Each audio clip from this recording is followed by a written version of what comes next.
TNPSC group 2 group 4 தேர்வுகளுக்கு தயாராகும் மாணவர்கள் அனைவருக்கும் வணக்கம். தாராபுரம் ஜேபி புக் சென்டர்ல இருந்து ஜெயக்குமார் பாலகிருஷ்ணன். இந்த பதிவில் டிஏஎஃப் அகாடமியோட புதிய பாடத்திட்டம், பொது தமிழுக்கான புதிய பாடத்திட்டத்திற்கான புத்தகங்கள் மொத்தம் பார்த்தீங்கன்னா 3 பாகங்களாக போட்டிருக்காங்க.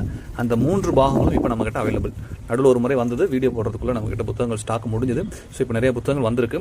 வேணுங்கிற மாணவர்கள் அவசியம் டக்குன்னு புத்தகங்கள் ஆர்டர் போட்டிருக்கேன். இது பாகம் 1, பாகம் 2, பாகம் 3. பாகம் 1ல பார்த்தீங்கன்னா 2 யூனிட் வந்து கவர் பண்ணுறாங்க, எழுத்து சொல் மற்றும் சொல்லகரை கவர் பண்ணுறாங்க. பாகம் 2ல பார்த்தீங்கன்னா 4 யூனிட்டுங்க, அழகு யூனிட் 3, 4, 5, 6 4 கவர் பண்ணுறாங்க. எழுதும் திறன், வாசித்தல், கலைச்சொற்கள், எளிய மொழிபெயர்ப்பு. வச்சுங்களா. அடுத்தது பாகம் 3 பார்த்தீங்க அப்படின்னா உங்களுக்கு வந்து இலக்கியம், தமிழறிஞர்களும் தமிழ் தொண்டும் கவர் பண்ணிடுவாங்க. ஸோ இதுதான் இந்த புத்தகங்களோட பேசிக்கு. ஸோ இந்த புத்தகங்களோட சாம்பிள் பேஜஸ் நம்ம வாட்ஸ்அப்பில் கொடுத்துட்டோம். புத்தகங்கள் வேணுங்கிறவங்க வாட்ஸ்அப்பில் சாம்பிள் பேஜஸை பார்த்துட்டு கூட ஆர்டர் பண்ணிக்கலாம். புத்தகங்களோட விலை பார்த்தீங்க அப்படின்னா ஃபர்ஸ்ட் புக் வந்து 350 வருது முதல் பாகம், ரெண்டாவது வந்து 380 and 400. நமக்கு ஷிப்பிங் சார்ஜஸ் கொஞ்சம் இருக்கும். சரிங்களா. ஸோ வேணுங்கிற மாணவர்கள் அவசியம் வாட்ஸ்அப் பண்ணுங்கள். தேங்க்யூ.